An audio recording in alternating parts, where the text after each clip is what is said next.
What is going on, ladies and gentlemen, boys and girls? You know what time it is, the ThugBirdz Podcast. We are back live and direct, big baby. Before we get started, you know what time it is. If you got yourself an iPhone and or an Android, do yourself a favor, download the FTX app. Stay up to date with the latest cryptocurrencies and NFTs. Without further ado, let's get to it. All right, and we are live and direct. So first off, Moishe Media, I want to thank you for coming on and taking some time out of your evening and honestly talking with us. So I appreciate you for coming on, big dog. Thank you so much for having me. It's an honor. Hey, man, I know told you before we kind of went live, I was slacking a little bit on mine because you did hit me up, I want to say about a month ago when it was NFT crypto, asking to kind of see if we could talk. And I was like, of course. And then I was slacking on that one. So again, my bad on that one. I'll be upfront with everyone. But no, for the people that don't know, honestly, like who you are, because how we usually do it with a podcast, before we get into the crypto stuff, I would like to hear a little background on the person. So if you wouldn't mind, just I guess a quick background. How did you get involved into crypto in general? Doesn't matter if it was at the BTCs, the Ethereum, Solana, stuff like that. When was that first memory of crypto? Sure. So I first got into crypto in 2017, fell into Ethereum heavily. I've heard about Bitcoin, but it didn't really speak to me that much. I've purchased Bitcoin before, to use for some online sites. But Ethereum was what really got my attention. The ideas of building applications on top of the blockchain and the future use cases for that just blew my mind. 2020, I got fully into blockchain. And then there was the rise of NFTs coming in. So like I heard of CryptoPunks when they came out in 2017. I heard of CryptoKitties. I watched them all follow. It didn't really speak to me that much. I didn't understand what they could do. And then, I still don't fully wrap my head around certain aspects of it. But there's incredible future use cases for blockchain. So it was 2021, beginning of 2021, end of 2020, where I really got into NFTs. I took a job as head of media marketing at a NFT news blog for when they launched, and then till they got bought out. So that was entry there. And most recently, I launched the Unruggable podcast. It's a similar founding ideas to the way you started your podcast, just to bring things into the space that really needs to be there. I think there still isn't a great group of resources for the industry, for newcomers, for people who've been in the space for a while. It's something that's really necessary.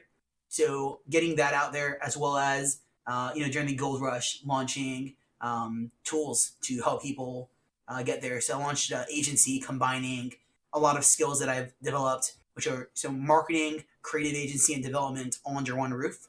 So that's my current main focus. There's a lot of various projects I'm working on now around Web3. I've completely pivoted my career towards building blockchain, and it's been an incredible journey thus far. Nice. With so I guess what first honestly got you interested? What was it? I mean, of course, to an extent, I'm sure some of the money, like profit stuff like that. But I've seen some of your stuff like on your page when you were talking about, like you said, like the use cases. You were talking about stuff with passport, stuff like that. Granted, I guess when we first started getting into like the crypto scene, what was it? I guess like you said, like use case building things like that, or like what was your first thoughts when you saw the crypto punks or the kitties, things like that? Like were you just thinking phase, things like that, or were you seeing long term, like at that time? Like when did that click where, hey, these things actually can be real world use?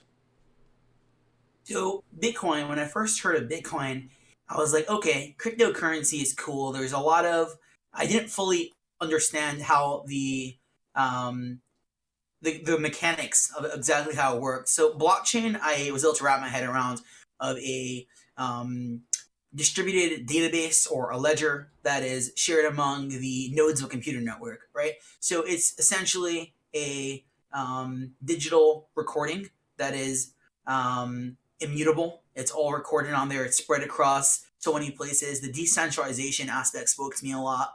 So there was a lot of innovation with the blockchain of guaranteeing the security of a record of data that generates trust without the need for a trusted third party. That alone spoke to me huge. And until I was like, this is something I want to keep my eye on. I'm a huge technology enthusiast. So, that alone spoke to me in a major way.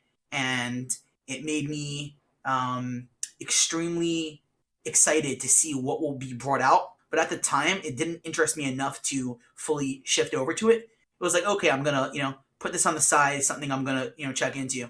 So something really unique about the blockchain that really got me excited was how the data is structured. So a blockchain collects information together in groups, right? They're known as blocks that holds sets of information.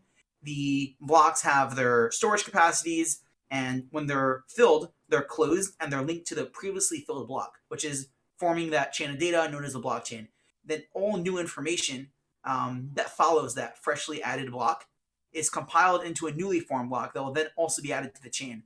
Now, this is something that when you look at centralized data, and this could be going for any kind of government records, like we've all gone to the DMV and you deal with such crazy lines because you have to deal with this whole centralized system, and there's so many humans that you have to interact with who move at different paces, have different capacities, and the idea of going to a bank to deal with different things, going to any different location to deal with data is always it's a mess. It's not a enjoyable experience, right? No one gets excited to go to the DMV. Sending large amounts of money it takes time. There's so many different forms to fill out. Blockchain just solves so many issues, removing barriers, removing unnecessary obstacles. Well, unnecessary once this technology now exists, they become unnecessary. They were needed before because there was no other solution. But a database usually structures its data into tables, but the blockchain, as its name implies, right, structures its data into chunks, these blocks that are strung together. And this data structure inherently makes a irreversible timeline of data when implemented in this decentralized nature. And this technology of just what the blockchain can do, meaning whether you want to use it for money, whether you want to use it for smart contracts, whether you want to use it for passports, whether you want to use it for, you want to use NFTs to, let's go with this, fractionalization to invest. Talking about real estate, you want to raise $5 million for a real estate project, and you have people buy NFTs into it, and now they get however many NFTs, they get that percentage of the project, right? So you can do so many things into it, and the possibilities are endless. It's what the blockchain does that really blew my mind, but there wasn't much innovation at that time. But now we're starting to see companies really do things. Most recently, with Starbucks, Ticketmaster, seeing the things that they're doing makes me really excited.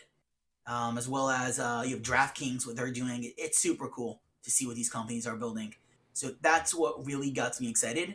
I think that to answer your question about CryptoPunks, it's and projects like that, it was kind of a necessary catalyst to bring it to more mainstream attention, to get the attention of the people who will build real things with it.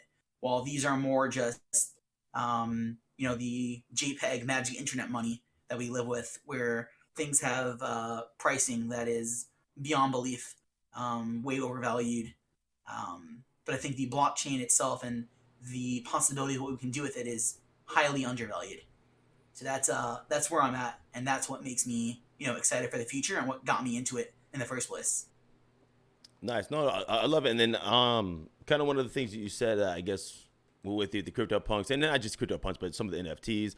Honestly, it makes sense in the sense of, some super smart coder might not be interested into the NFTs, you know what I mean? And a picture of a JPEG, stuff like that, but they might be, or they might catch an eye on, this CryptoPunk, this pixelated thing sold for $1 million, and that might get someone interested into like actual coding and like writing on top of the blockchain. So very simple, you know what I mean? But I honestly never thought of it like that as well. Because I remember similar-ish story back in the 2017, got more involved into it. I really got actually more involved, ironically, with, I don't know if you heard, it was called Steem, STEEM. It was kind of like basically the Reddit on the blockchain type ordeal. But I remember they first came out with it was called D Live, the first decentralized live streaming platform. And I was on there, and I thought that was absolutely amazing. But I remember back, like what you said, because when I first heard crypto, I wasn't really thinking NFTs or pictures. I was thinking like the stellars with the bankings, like you were saying. It takes, you got a Western Union, you got to pay a fee to this, got to wait hours, and instead of crypto, you just, I guess maybe depending on the blockchain, wait a couple minutes, you know what I mean, on which one there. But it was the sense of the ease, and then I know you said you were in the States as well. You kind of traveling a lot. I don't know if you remember the commercials. I think it was IBM. And they were saying kind of like you were saying, like with the blocks and everything, but it was like the apple gets from, the farmer to the market to this, to that, to that. And it has a full just chain of information where it is. Cause I know a lot of, I'm sure, new people think, oh, it's the blockchain, decentralized. It's the market, drug money, you know what I mean? People can be totally, anonymous, things like that. But correct me if I'm wrong. I mean, it's actually a little bit harder, I guess, to say more anonymous unless like that first wallet isn't there, because like everything's always on there. There's always a chain of information on there. So have you always had, I guess, the tech kind of background? I know you said you're always interested in things like that. I guess before the crypto, have you always been like a tech head yourself, or what were you doing before crypto? Sure. So marketing was always my forte and my primary business. I got started really young. I launched my first company at 14 years old. Nice. Yeah, so marketing was always my thing. So I taught myself Facebook ads and Google ads off of, YouTube, Reddit, podcasts. Quora was always a fun one as well to ask questions. And there were just Facebook groups, Telegram groups. You could ask all your questions, and people were very friendly back then. Direct marketing was, once you learned how to do it, it was quite an ingenious money minting machine. So you would be able to show a client exactly, for this dollar ad spend, the results you're going to get. So I got into, drop shipping was really first booming then, and doing direct marketing for, with targeted Facebook ads, Google ads, we were killing it. And then it was like, okay, I know so much about, drop shipping businesses. I can do this myself instead of having clients. And then it was, I'm also paying for, certain creatives to be made by graphics teams. So I'm paying for video editing, music production, or, I'm buying those things. Every component of the ad sets that I was building, I was like, okay, let's see if I can do this myself, break it down, hire team members, outsource it to third world countries where I can pay them twice their current salary and still pay a lot less than I would be paying. So I was, started to break down each component to how I could do it myself. And that's my approach to, most things in life. To, I see a lane I can travel in. And then as I'm, going down there, it's how can I get more control over my own process, more creative control, get better quality control. And that's usually by doing more things in-house and developing a team, or aligning yourself with a company that does things to your standards. So I was able to do that and was quite successful with it. And eventually, as a friend said to me, like, why don't you just launch an agency with you are essentially doing everything an agency is doing just for your own products. So I was at the time selling dropshipping stores to buyers. So make one profitable, which was it's you have a creative team who get the concept. You could pick let's say take a friend's T-shirt, a friend's a couple of quotes, and avoiding, again, consulting a lawyer to avoid IP issues of copyright. So, and then you make those designs. You have a bunch of different vectors for it. Put them across a bunch of different merch. Do some testing. If the store is profitable, you can flip them. So that was something I was doing for a while, and then it was like I can do this for many different types of companies. Also, it's not just drop shipping. It's really anything. We developed the skills right now to do different ad sets. As well as certain components of, like, let's say video editing, for example, was something where we had a great video editing team, and we were that was out in the Philippines, where we were having most of our team was based in, and for video editing, and what you can charge for in the States versus what you're paying for in the Philippines, and again, paying twice as much as what they were getting previously. is a wild return, and like that turned into its own business in and of itself. So everything that we can do like that was really eye opening about the way money works. And of course, Facebook ads have changed a lot since. Google ads have changed a lot since, and you go to new metas. But I like to problem solve, automate, and then move on to the next thing. I get very bored quickly. Even if something's making money, I like to just go on to the next thing. So I was the kid who took apart his pen, put it back together, took apart the watch, put it back together, just to do that. And then that adjusted to, I remember actually I messed up one of my PSPs. I messed it up trying to put it back together. But, I had fun with that. The software and the hardware. I was using those homebrew kits. I had a Raspberry Pi. So technology was always something. I like it. Yeah. Technology was always something that really spoke to me.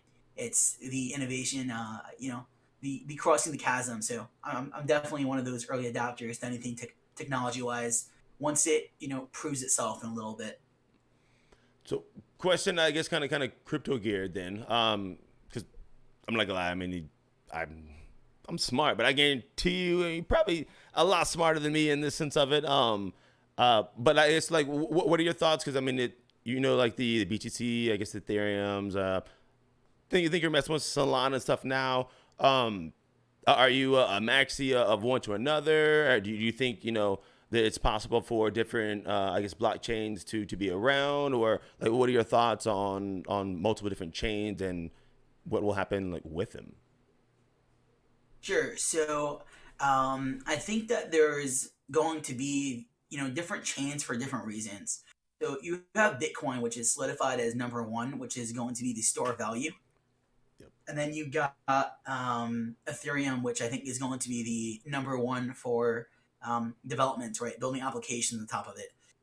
Namely because, the going from Python, which is a very popular programming language, over to Solidity, which is Ethereum's native smart contract language, is very easy to go along with, as well as you can even deploy smart contracts via Python. It's a little roundabout method, but that's possible as well. And being that it's much easier to learn, you're going to see that used a lot more. When you do have, I hate the term, Ethereum killers, but when you have, blockchains that are aiming to say, we're going to do everything Ethereum does, but better in this way, better in that, it's cool. And, Solana tries to do that a little bit. A lot of blockchains attempt to do that, but it's more, I don't think they're ever really going to take the number 2 spot. And that's totally fine. They're just competing to be number 3, 4, 5 on that list of the top 10. And they're going to have different, use cases. Think about it like, you have the cars that dominate the market share. You have the smartphones. So like, you have iPhones and you have Samsung, right, that dominate. But then you have massive, smartphone manufacturers in the Android world that might not be so familiar to the mass public, but they're still making a killing, right? Huawei is a huge company, but they're just not in the States so much. So again, you have different things. You have Oppo and OnePlus and their suites. You have Xiaomi and what they're doing. You have a lot of major, manufacturers who are making good money. That's forgetting about LG and everything else that goes along there. Like, people aren't aware of how many phone manufacturers there are, but they're all surviving, right? So you have the top few that do it. Just like, when you think of soda, you immediately think of Coke and Pepsi, right? Those are the first two thoughts that pop into your head. You got Dr. Pepper, Sprite, Fanta, etc. And then you go into the even smaller ones, right? You got, Dr. Brown. I don't know the market shares, but I'm just, the first, things you associate with it. So I think that there is room for many blockchains to come in to do different things. But one important thing to remember is that with blockchain, there's 3 things that people strive to do. So you have security, you have speed, and you have security, speed, and the last one is, wow, my mind's blinking. We'll come back to, because I'm trying to think of what you're thinking as well. Yeah, so that just what you can do. So Solana does the speed, right? Oh, centralization. That's the last one. Wow. So you got security, speed, and Speaking of decentralization. Sol. So yeah, speaking of Sol, so Solana is more centralized, therefore it's able to do things faster, and you also have some security problems with it as well as a result. So with Ethereum, you have decentralization, and then you have the speed is slower, and you have more security. So Vitalik wrote in a recent blog post how you're never really going to be able to get all three, and it's really about which of two out of those three are you going to focus on. So, if there's a blockchain that comes along and manages to achieve all three somehow, it would be mind blowing. I'm not sure how that would be technologically feasible, but that would be the big goal to do. But it's those three things. So it's decentralization, speed, and security to figure out what's more important to you. So there's a lot of people who got into crypto purely for the decentralization. They have the F the man mentality. They want to they have that rebelness in them, and that's why crypto speaks to them. And there's a lot of people who stay away from crypto for that very same reason. So I like I said before, there's change for different reasons. Some people are going to love a centralized, fast blockchain that is very Web 2 friendly. And the whole concept of Web 2 is like we just call it the internet. So when you have like Starbucks NFTs where it's not Web 3, it's not Web 2, it's just the regular internet that you use every day. It's built into the app you use every day. It makes it so much easier, and that's the onboarding experience that you want. So that's awesome, right? You see companies do that. So there's a blockchain for everyone, and there's more that's going to come. They solve different problems that have different use cases, and there's an audience for all of them. No, I would believe it as well. Honestly, the only reason I haven't really messed with Ethereum too much because I don't got that gas fee money because your boy ain't balling, you know what I mean? But I guess question on kind of the techie side wise. I don't want to make it sound like I'm a max of any sort. I don't know these things sometimes. Well, I guess why do you think Ethereum will be, I guess, better in that sense of it? Is it just easier to build? Well, I guess other than the coding stuff that I do know because my sister's actually husband's super good with coding. I knows Python and stuff like that. And back August, I was like, hey, you know what, Rust? She's like, you talking about the game Rust? I'm like, no, it's a coding code, everything like that. So that part I do know is a big jump. Do you think that's why it'll be, I guess, kind of always, I guess, number one or number two in that sense of it because it more people know it and I mean, unless So that's definitely a big obstacle. Rust is a much harder language to learn. As a result, they would get paid more, right? So if you are a translator for a language, right, I say translator, but if you're a programmer for, that's in a regular language, but in a programming language, if you speak a language that few people speak, and there is companies that want to work on that chain, you can get paid, double what a Ethereum developer is getting paid per month, which is massive amounts of money, right? Getting paid double to write in that language, except that might not be popular for so long. It might crash and burn. And then you just spend a lot of time learning a language you might have gotten a nice bag at the time, but you could, be putting all your eggs in one basket, so to speak, right? Putting too much time into that. So Ethereum is just the safer play for most people, as well as you think about a collection like DeGods that hit a 500 SOL floor, which is a substantial amount of money. Yeah. And Solana, sometimes has its off days where it just doesn't work, right? So Solana, the whole network will just be down for a day. Not as much, but I do know what you are talking about. So it happens. It happens. Yes. It's been getting better, but it happens. And when that happens on a platform and you have assets worth that much money, that should scare you.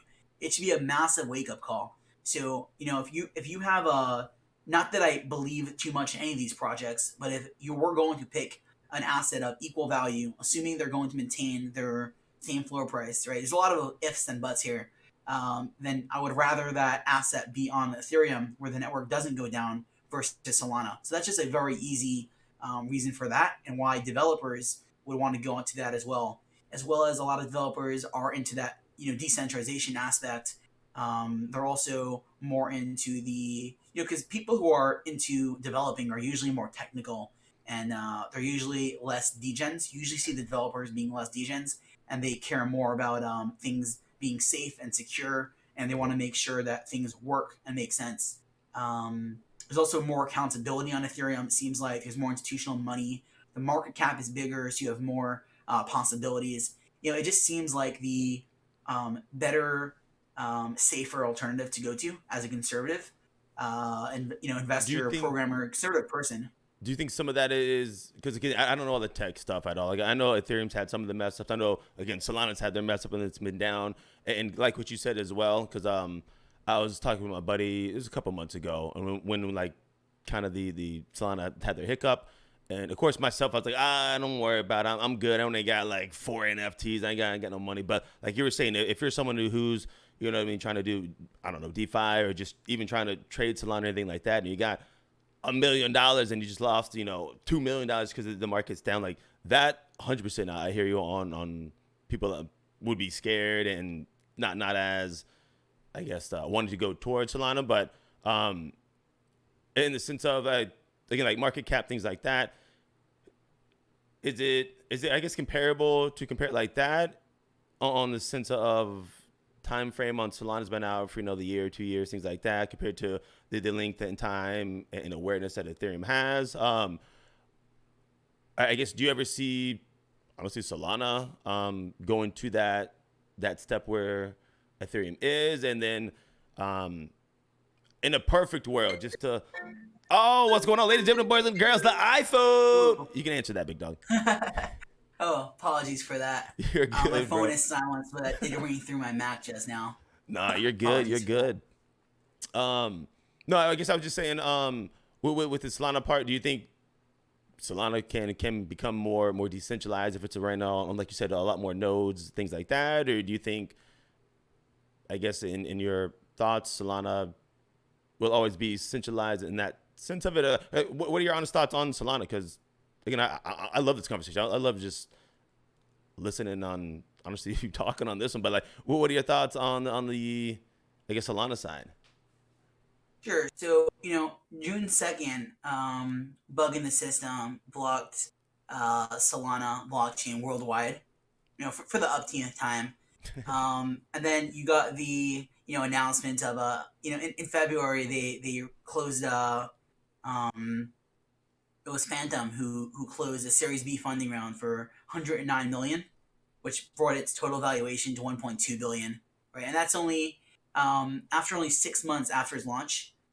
Phantom has reached almost 2 million users, right? And there's so the point about it being new, right? So MetaMask,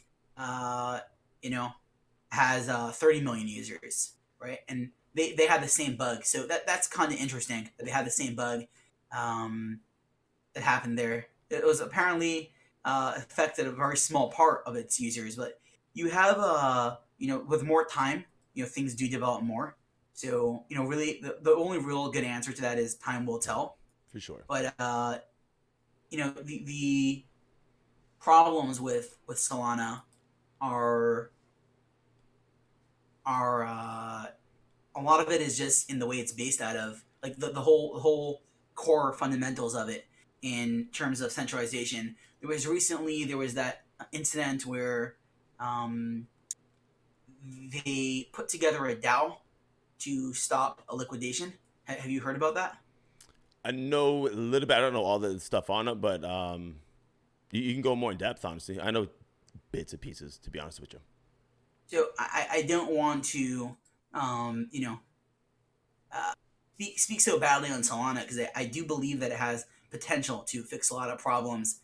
Keep it real, though, bro. There's a if there's any haters, no fucking haters, bro. Okay, like we're crypto shit. So no, you can keep it as real as you want on this. Doesn't matter if you're like, bro, screw Solana. I think it's the worst case scenario. I like AVAX, or bro, screw this. I like fiat. Like, no, we're just talking, bro. So like, I love this type of shit. There's three big issues with Solana's decentralization. So one is let's talk about private versus public token allocation. So if you were to own a apartment in a residential building, your housing unit would account for your ownership share of the whole building, right? For example, if the building has 9 other apartments, your share would be 10%. Does that make sense? Yep. Now, the same applies to blockchain networks like Solana, except that ownership share is tokenized. So the first breakdown of Solana's overall token allocation came to light, I'd say about May 2021, there's a blockchain research firm called Messari, and they tweeted this out. Nearly 50% of Solana SOL tokens are held by VCs, the developers, and the Solana Labs company. What's his name? Anatoly Yavikano, right? That's their CEO. So that's 50% of their tokens. Comparatively, Ethereum has over 3 times fewer tokens held by insiders. This is a similar situation when Binance, the world's largest crypto exchange, decided to launch its own smart contract platform, right? The Binance Smart Chain. Mm-hmm. Therefore, although Solana is a public blockchain, it is fair to say that it's privately owned, right? So that's now every blockchain has its own foundation in charge of its development, right? You do have the Ethereum, foundation, but the question is, what is the stake of the community versus via the network's tokens, right? So that's the big question, right? What is the stake of the community via the network's tokens? So before we really dive into that, we should understand how the chains work. So centralization creates vulnerabilities.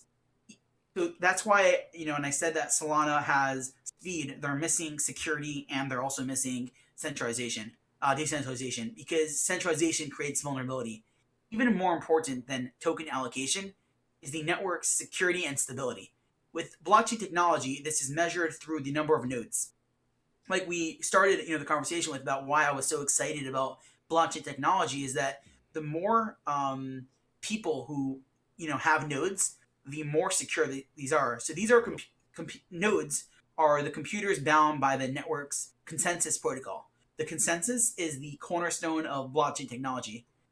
Because blockchain is a distributed digital ledger, every cog of the network holds the whole network. That means that each cog, a full node, can verify a transaction's authenticity against the other. Therefore, the network security then relies on who holds the nodes and how many are there. Are you following this? Yeah, honestly, this stuff I do. Yeah, because I remember back in 2017, I was trying to figure out how the decentralized stuff works. So no, I do, but keep going, because hopefully someone will be listening. We'll have it clicking it, because no, keep going. Awesome. Honestly, bro, I yeah, because I try to make sure I don't get too technical on these things, because I want to try to dumb it down for people listening.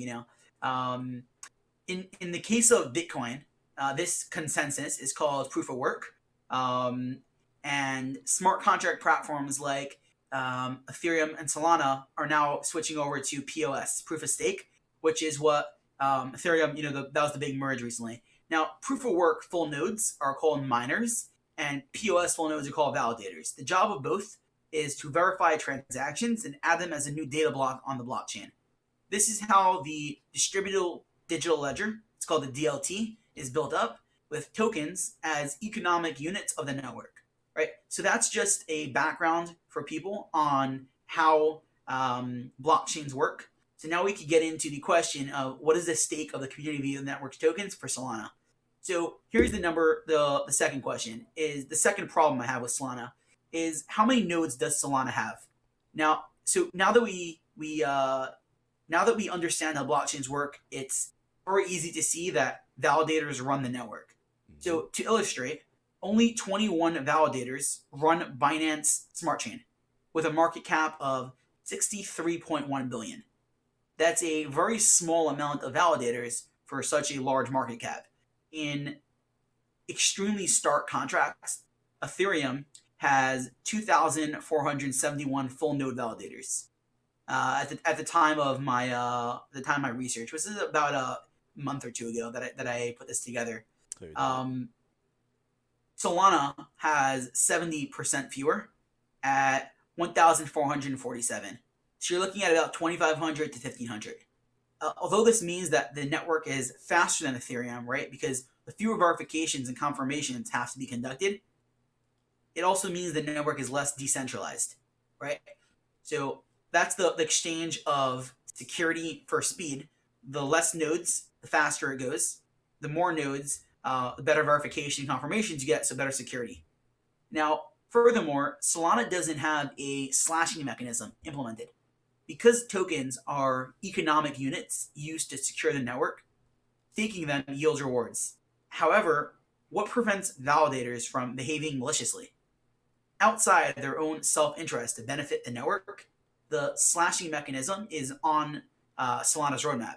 When malicious behavior is detected, slashing will remove a portion of the validator stake. Unfortunately, it's yet to be implemented. And this is per Solana's official roadmap. It says slashing is a hard problem, and it becomes harder when the goal of the network is to have the lowest possible latency. Right? So slashing is a major security mechanism that helps prevent malicious behavior. On Ethereum, for example, when you have to stake a enormous amount of Ethereum to something around like $65,000 worth of Ethereum, in order to stake it, you risk that if malicious behavior is detected, right? You could lose all of it on Ethereum. On Solana, that is not yet the case. If the slash, because the term slash, I guess that's kind of the first time I heard on there. So on the Ethereum part, if that slash detects some type of behavior on that, then your 65,000 worth of ETH just gone. It's in the ether. Correct. And that also, yeah, nice pun right there. But that also goes against the idea of a 51% attack, right? Where you take control of 51%. Now, Solana currently has about 50% centralized. Now, Solana's has something called Nakamoto coefficient. Now, Nakamoto coefficient is a metric that accounts for all the network subsystems. Because they make up the control of the network, each share contributes to how centralized the network is, and there are 6 of them. Right? So let's public blockchains have subsystems. If an essential subsystem is centralized, then the system is centralized. So you got mining by reward, you got client by codebase, you got developers by commits, you have exchanges by volume, you have nodes by country, and you have ownership by addresses. So those are the 6 sub-networks, subsystems that exist inside of a public blockchain. According to the crypto exchange Crosstower, Solana's Nakamoto coefficient stands at 19. By comparison, the most decentralized blockchain network, Bitcoin, has a coefficient of 7,349. So that means it would take that many validators to compromise the security of the network, while it would only take 19 for Solana, which is a very small amount, 19 validators. That means for Bitcoin, you need 7,350 versus 19 for Solana. In raw numbers, just the top 10 Solana addresses hold 16% of the circulating supply, which is about 315 million. To illustrate the disparity, as of December 2021, there are just over 2.3 million active Solana addresses. Right, so that is a massive amount for the top 10 to hold. It's a very centralized, blockchain. And then the third problem is the Solana's outages, right, which we started off the conversation with. Starting in September 2021, the Solana network has gone down 3 times, with the entire network down for at least 17 hours on one occasion. Attackers flooded the network with transactions, overloading the network's memory capacity. Speaking of which, another sign of Solana's high centralization is its partnership with Arweave. So, although touted as a decentralized permanent data solution of ledger data, right, that's what they wrote, the decentralized part refers to storage redundancy, not the community. After the first major outage, a lot of engineers had to restart the network. In its most recent outage, not the most recent, but this is from when I did this, when I was writing this up. This was on January 4th. Solana suffered a distributed DDoS attack, right? Distributed denial of service, a DDoS attack. Once again, the issue was spam, which knocked down the network for 5 hours. And interestingly enough, when Solana was first flooded in September 2021, Ethereum was also attacked, but it was unsuccessful. And more importantly, Ethereum has never been down as a whole network, right? So is Solana centralized? It seems that Solana, right? That's a big question, and it seems that Solana achieved its primary goal, which is taking advantage of Ethereum's enormous fees. So it did so by providing a centralized network that can afford low transaction fees. Well, if ETH gas fees can go up as much as $200, and this is on a, I'm not talking about a crazy hyped up project, but on a normal basis, Solana charges merely, it's 0.000025 per transaction, right? 4 zeros, 25 per transaction. However, with the number of network attacks and restarts, more investors are seeing that the price might not be worth it, right? So that's my take about why it's solidified as number two.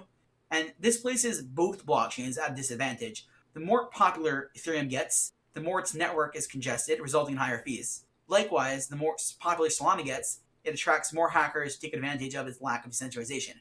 However, with Ethereum, it can count on layer 2 solutions such as Arbitrum, Loopring, Polygon, Optimism, DYDX. There's so many of these, right?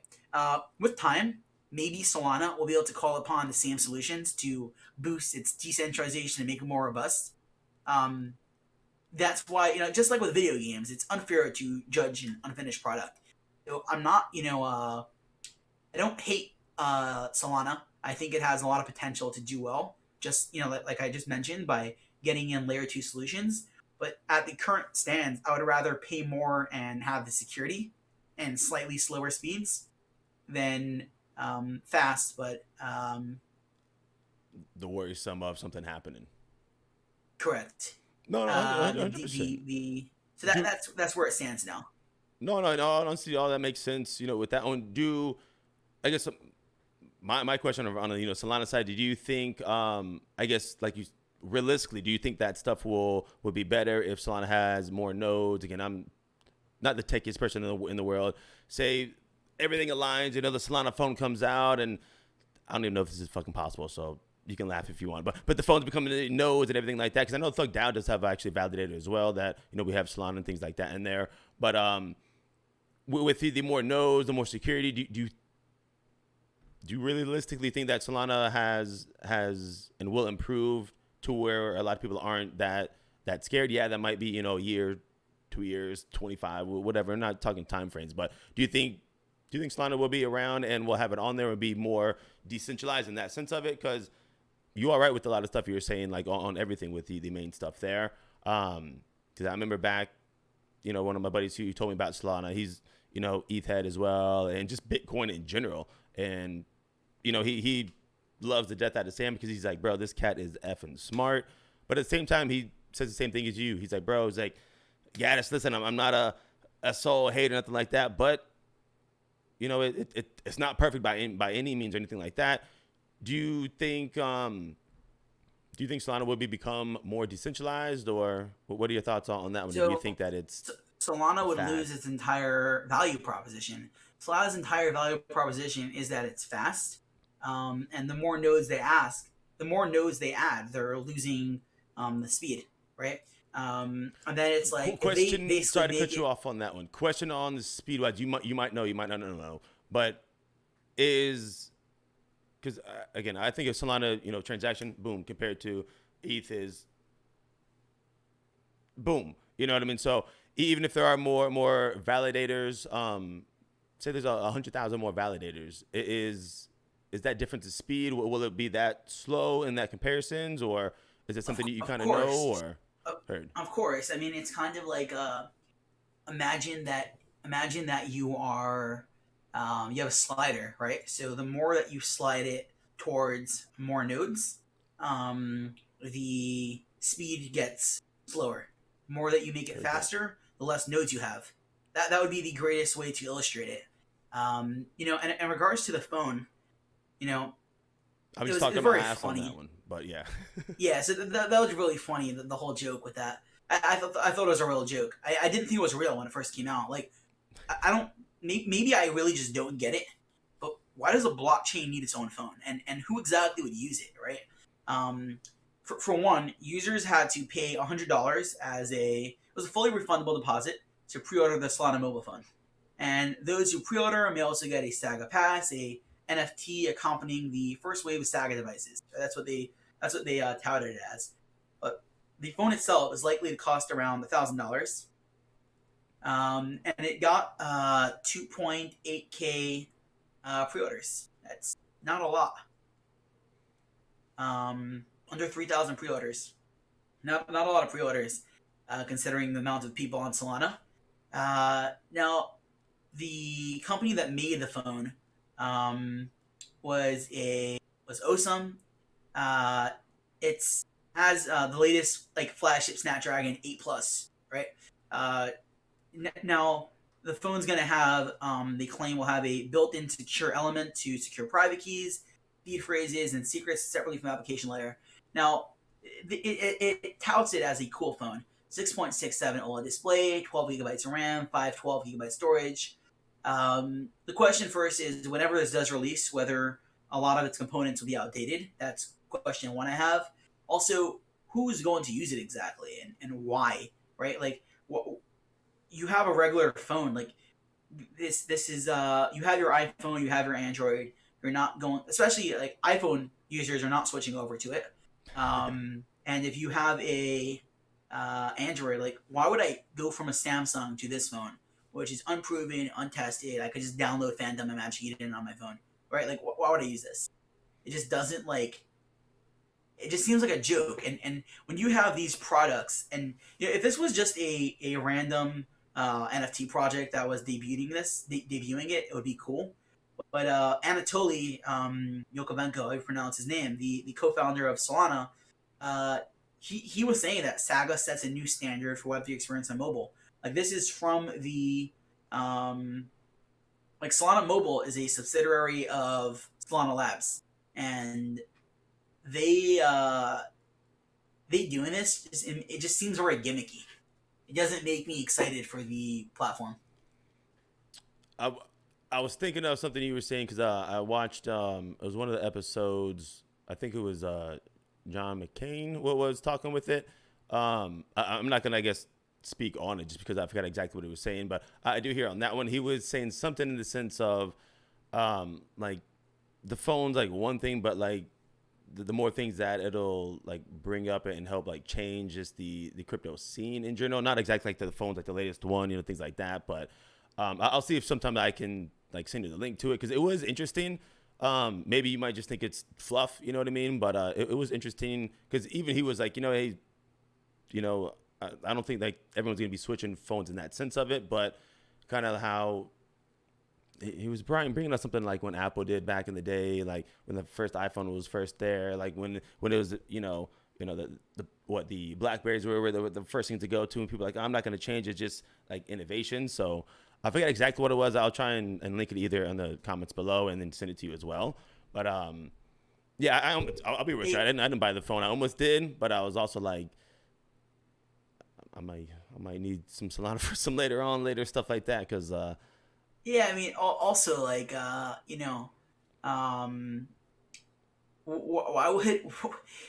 why would realistically anyone use that phone versus just getting the Phantom app and Magic Eden and a few other apps on your phone, just put it in the folder?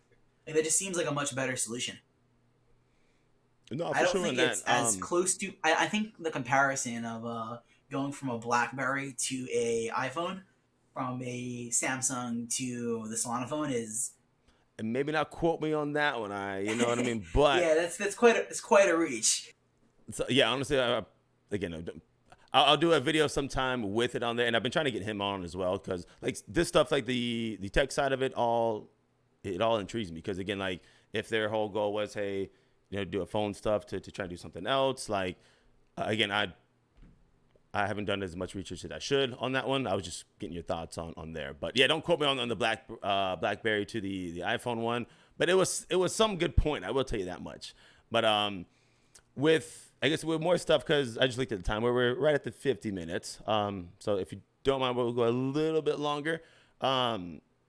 With stuff that you do have going on, because honestly, you've been talking a lot on what I've been asking, but like, what do you have going on in your life right now? We got the NFT influence. You said you're in. Oh God, where you at again? You just told me before we went live again. Israel, Oh, and then yeah. you were in what, New York, things like that. What are your, I guess, experiences on the, I guess, NFT crypto conventions, and what do you got going on with your life, with crypto, with you? Sure. So these conventions, I usually only attend there when I'm speaking.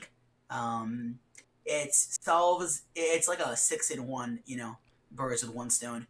So you got the so one speaking is good just for my personal brand. It's good for my companies. It's good for content. I have my editing team add transcriptions, break it down to short form content, and then that's going out, on social media.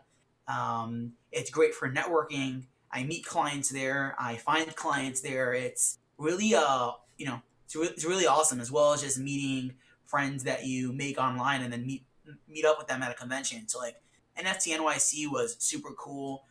More the side events than the main event, but that was really cool, meeting people, and I'm looking forward to NFT London. I'll be there next month, about 40 days from now. So there's a bunch of conventions coming up that I'm excited for, and I'm excited to get back to the East Coast, to Miami. There's got Art Basel, you got NFT Miami, crypto, Bitcoin Miami. There's a lot of conventions over there, and that's in a little bit of time. But there's these conventions are fun. I enjoy what the space can do, meeting with people who have visions for bigger things. These projects that you see now that are the main focus are they're little kids play. If we're being honest, Yeah. they're there's no innovation there. They're not doing anything special. It's art that you're putting onto the blockchain, which is cool. Or you have another thing you're doing where you basically take a Shopify store and call it an NFT, right? So you're selling NFT, and then it's like, we're going to make merch. It's like, okay, so why don't you just make a Shopify store? Why am I paying $400 for this? I was on a Twitter space panel where it's like a Shark Tank, projects come there and pitch there. And there's this project that they were basically making a book. So they were charging something like, I think it was $125, the way it came out to, the math. And you'd get this book in like a few months, right? So I was like, with all due respect, I would rather buy that book for $8.99 on Amazon when it's ready, right? Like, let me know when it's ready, I'll buy that on Amazon. Why would I spend $125 on a book where it's also like token gated by the chapter? Like, that just doesn't seem like something I would be interested in purchasing, if that is the whole value proposition. In terms of like community, I've said this a million times, I'll say it again. The 10K PFP collections worked for a variety of factors that all came together at the same time. So this was during quarantine. Demi checks came in, tech stocks were going up, people had excess money to spend, they weren't going out, they were home alone, Netflix subscriptions were booming, people were spending more time on social media, people were home and they were depressed. Depression went up, suicide rates went up. It was really bad, isolation. And people, all those factors combined, people wanted community. They wanted to spend money, and adding, an animal to it, a little monkey, a little beer, a little something like that. Just, it was like, cool. I get to be part of this Discord. I get to speak to people. We all get to say wag me and have this like a fake positivity that was like at the time necessary to cheer people up. Yeah. And it worked, and projects boomed then. But you fast forward to where we are now, and none of that makes sense right now. Like, I go out, hang out with my friends, right? Why would I pay money? Like, imagine I made a service called 1-800-Rent-A-Friend, right? And it's like you pay money to have a friend. I'm sure they do, but like, I hear you. That's what it sounds like at this point. Or it's like, if it's the art, you gotta find me somebody who's gonna pay 500 SOL, whatever. What does that translate to for a T God? If I just showed you, here's a picture, would you pay this much money for it? Of course you wouldn't. It's all about the resale value, or a CryptoPunk, or a Bored Ape, right? None of those artworks actually justify it. So with Bored Apes, the idea behind it is, it's an exclusive club. They were also one of the first to do it. It has uh, you know somewhat of innovation in what they're building with the metaverse. They also managed to create an enormous amount of money getting back to people, and it has enough belief that it will do it. You have projects like Lazy Lions, which are held on by the fact that the community wants to do it so much. So a big problem with these projects is you have investors who invest into the project, but there's no customers. So what is your business model? Am I an investor or am I a customer? Now, in most cases, people are going to tout the whole community wagony part, but at the end of the day, they want to make money. They wouldn't buy it if they think they were making more money, right? In which case, how are they getting more money? It's only by reselling it. How do you resell it? You have to find somebody else who's going to invest into it, which is not a Ponzi scheme, but it uses Ponzi-onomics. Like you're only making money by the next investor coming into it because there's no customer. The only source of revenue is more customers. Now the project, especially these freedom mints, right? So what are they doing? They're like, we're not going to make money off the initial front. We're going to get the first 10,000 people who join in. We're not going to make money off them. But in order for them to make money, they have to be our marketing team, right? I put out a tweet recently how nothing in life is free. If you're watching YouTube for free, you're doing ads. If you're on Twitter, they're selling your data. Whatever you're doing that seems like it's free, you're doing something. So if you have a Freedom Mint project, you are the marketing team essentially, because the only way you make money is by pumping that bag up. Especially when you have influencers who will buy 200 each, right? So you have like 10 influencers in a group chat. They all have like 50 to 100K followers. They all buy 200 of these things at dirt cheap.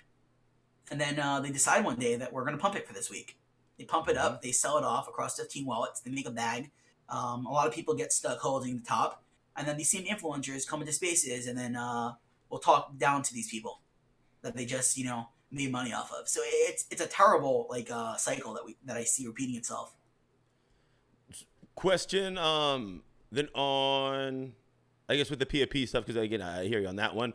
What, I guess how would, because we kind of spoke about it kind of beforehand with property or ticket sales, NFT passports, stuff like that. Do you think those things will have maybe not a profile picture, but a picture associated like NFT that way to those, or do you think I guess when it comes more regular stuff, unless it's like a football ticket or something like that, because I could see NFT tickets, things like that be happening, because I was listening to, I think it was, and I don't think it was, I know it was Gary Vee when, I forgot what podcast it was on, but he was talking about, if you go on eBay, you look up, used tickets, you know what I mean? That resale value is of course people are buying them, things like that. So if I'm a Jaguar fan, so Jaguars of course suck, but we're still gonna be go Jaguars. But say if the Jaguars could basically have it where all their tickets are NFTs, and then say if I go to a game versus Tampa Bay where Brady's down there and I try and sell it and that goes for a lot of money, then secondary sales or royalties go to that company. Do you think things like that are going to be happening? It is happening. With it is happening. Ticketmaster is doing that right now. They've already given out. This year they're contracted. Every single NFL team is going to be giving out NFTs this year. I guess when do you think it's going to be normal, so to say? Because again, like me and you talking about, we know the things like that. Then I got my buddy who's playing 2K, and I'm like, bro, just fucking wait when your game's gonna have because he's riding around on a skateboard on the 2K3. I'm like, bro, because you have NBA Top Shot, so why isn't it an easy transfer in, right? Start with trading cards, and also tie it in with a sports betting site and add that component into it also, right? Via crypto. There's a lot of cool use cases for it. Timeline? I don't have a timeline for you, but in terms of use cases, there are many industries that blockchain applications are created to reduce costs, increase transparency and fairness, and advance the sector's efficiency.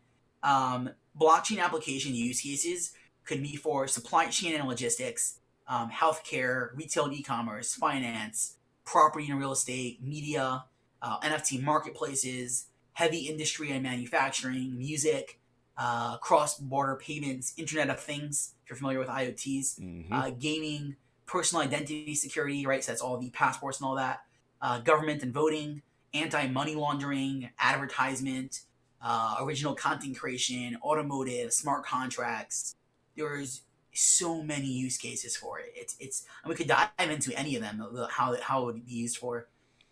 Which I'll ask a couple more because honestly, maybe sometime another time because I usually try to keep it around an hour, but maybe another time I'll love to kind of go more in depth in more things, maybe a recap episode. But what are some of the ones that you are most excited about, or which ones do you think are going to change the game up big time? On just thoughts, of course, no financial advice, no crazy shit like that. But like, what are the ones that you are excited about? Healthcare blockchain applications is huge. Early blockchain solutions have already demonstrated the potential to reduce healthcare costs, improve access to information across stakeholders, and streamline business workflows.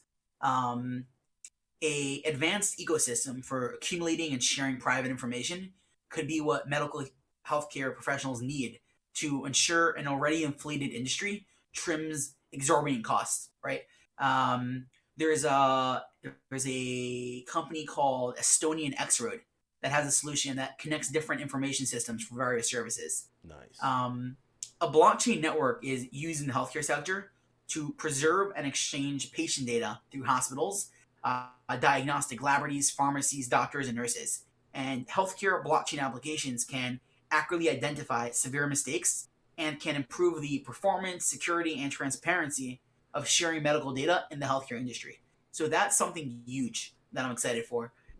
Question that goes into as well. Sorry to cut you off again. I feel like an asshole every time I cut you off. But ironically, like with you saying that, who was the NFT doctor and another Chillman, they're both actually doctors as well. They were saying the same thing, like, bro, like it could change up the whole game.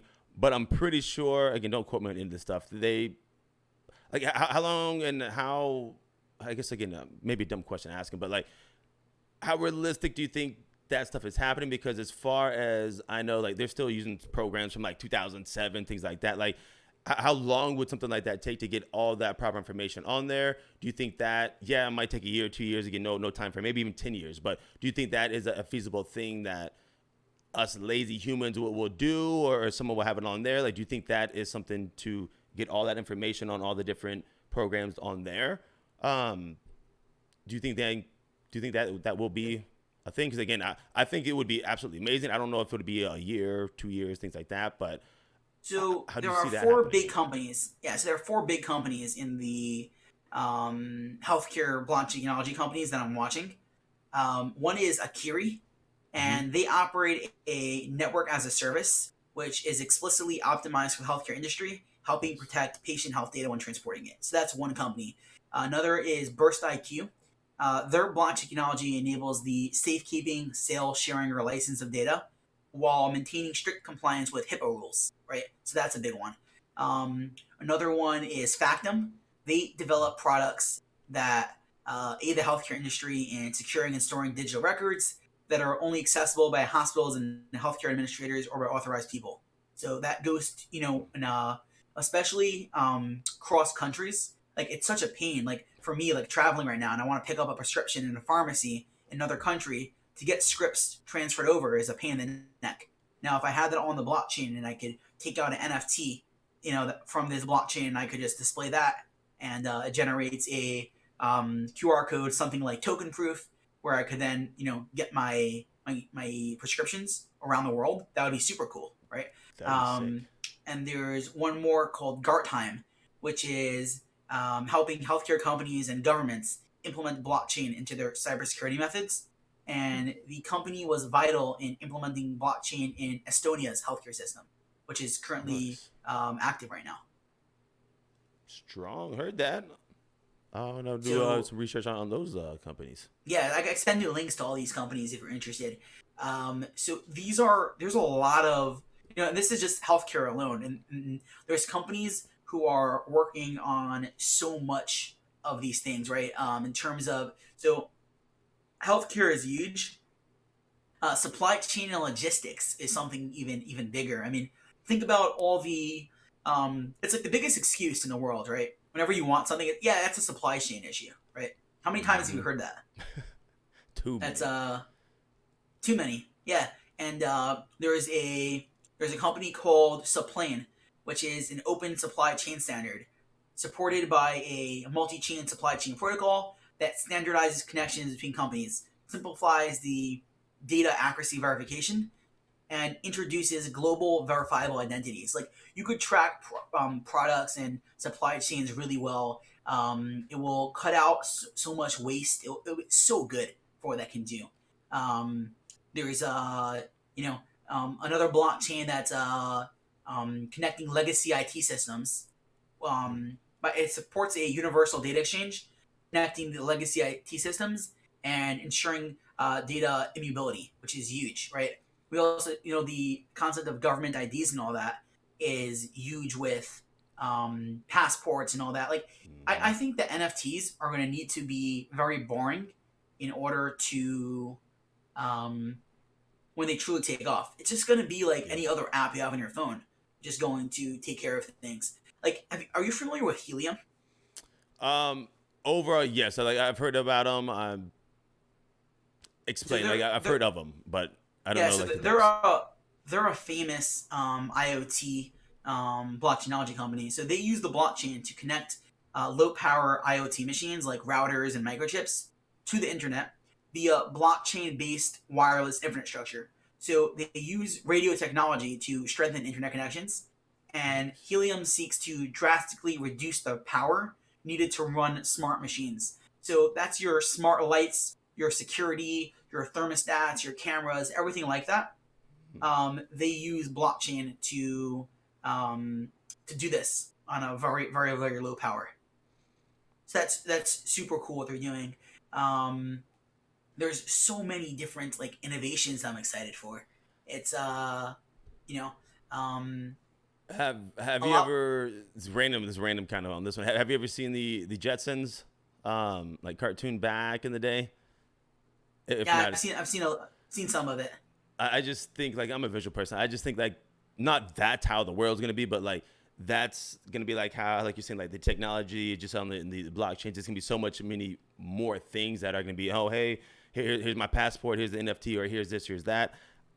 I can't wait to look back, because I remember when I was super young. It was 2000. I was maybe 10 or something like that, and I remember like parents.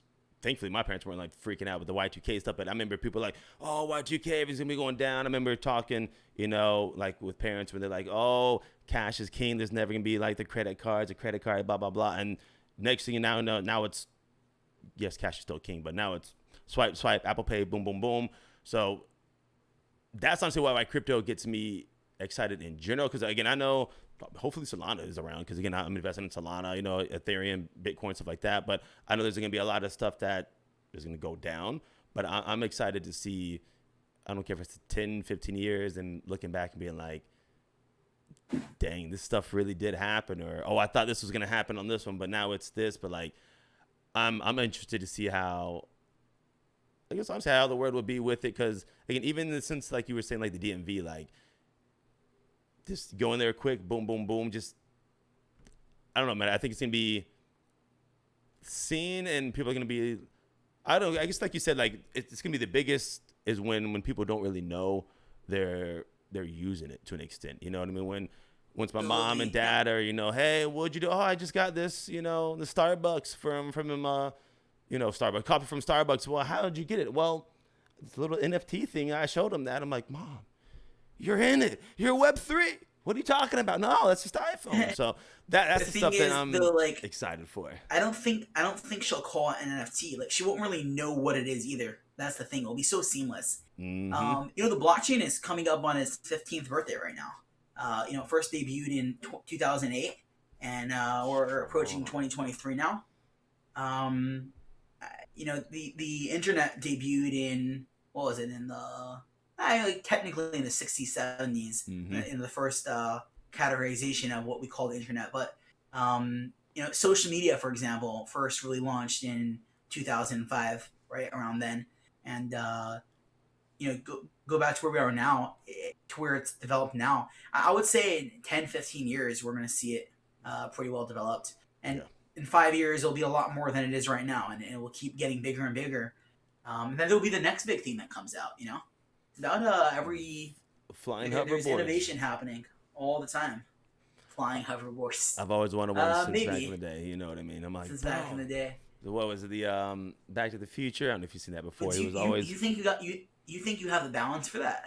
Oh, 100%, bro. Listen, I used to be a little skater dude back in the day, you know what I mean? Granted, I'd probably be that guy flip on it and stuff like that as well. But no, I would love that, bro. That would be amazing.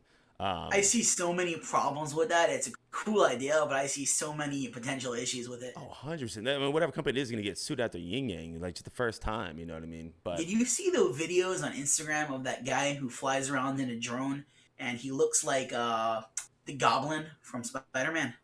like the one like the little jetpack and stuff just going everywhere like that, or Yeah, this guy just flying around the world. He flew around New York City on it. Yep. I've seen that. I know.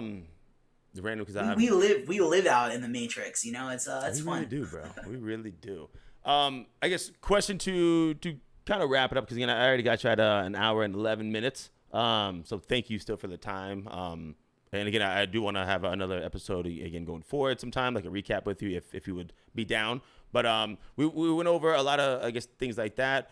What was there anything that you did want to I guess speak on or talk about just in general that we haven't really gone over, or like any I guess thoughts that are on the tip of your tongue that you want to let either your community know, either people in general that might be listening? Any I guess kind of final thoughts to wrap it up?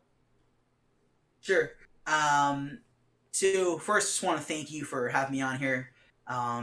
It's so important to get educated and to be aware of this. And people always ask about how to come into it. And I recommend just for the next 1 month, if you want to, read up on it, just search things up. Make Google your best friend. Put in 2 hours a night for a month. That will give you 50 hours. Take away one day for the weekend. Put in 50 hours, right, across 25 days, and it will change your life and will put you ahead of 99% of the world. The expression "we are early" is oversaid, but it's not untrue at any point still. We are super early. And if you get educated and you are aware of what's going on and you can be ahead of the curve, you will be huge. It's finding the next Tesla of the next few years is developing before your eyes, and it's just about whether or not you are going to be aware of it and be a part of it. Like I said, there are so many industries that blockchain applications go through. So it's really just about finding what is it that you currently do and how can you incorporate Web3 into it, incorporate blockchain into it in a very passive way, right? Very passively, lead your clients into it, lead your industry into it. Very not passively, very low key, very low key. Put it in there where it's not there's no major on ramp and onboarding that's needed. Just make it very very simplistic, and you can for absolutely everything, especially property and real estate, finance, retail and e-commerce, advertising. There are so many amazing ways to do it. For the people who are scared about money laundering, there are anti-money laundering blockchain applications being built every day. There are so much going on here. Plagiarism, intermediaries for content creation does really well. There are very few people who are successful on YouTube, TikTok, Facebook. There are some incredibly successful ones, but many struggle to make ends meet. And blockchain will solve all this. So if that's what you're interested in and that's what you do, and you're a TikToker, consider going towards a content creation blockchain application because they exist. There is decentralized social media. Like these things do exist. It is something to check out. It is something that you can do very well on. Pursue it. Pursue your passion with blockchain, and I wish you all the best of luck. Awesome. Where can people find you if they listen to the podcast or watch on YouTube or Spotify, where we're gonna have it? Where can people find you? Is it best on, I guess, on your website, on the Twitter, or where can people find you at? Sure. So that's at Moishe Media on all platforms. That's MOISHE Media, MEDIA. That's all platforms. You can find me on there. My website, moishemedia.com, nftuns.com. Sure there'll be the link somewhere below there. Check it out, reach out. DMs are open, emails are open. Happy to answer any questions. Awesome. So I'm going to wrap it up kind of like I did in the beginning. I'm going to go on mute for a quick second, end it up. But on my end, bro, I really do appreciate you taking some time. I guess an hour before originally you thought you were going to have it. But I really do appreciate you taking some time and speaking with me because honestly, I thoroughly enjoyed the full conversation and just honestly listening to you. And I feel like I'm literally smarter like with this one. So hopefully everyone else that will be listening will be as well. But real talk, bro, I do appreciate you. So stick around for a quick second. I'll be right back, and we should be good, all right? Thank you so much. Hey, not a problem, big dog. All righty, ladies and gentlemen, boys and girls, you know what time it is, big baby. Shout out Moishe Media. Again, guys, if you're not already, go ahead and follow him. Hit the follow on the ThugBirdz Podcast, ThugDAO, as well as ThugBirdz. Until next time, y'all, stay fresh, stay clean, stay positive. And you know what time it is, y'all. Caw-caw!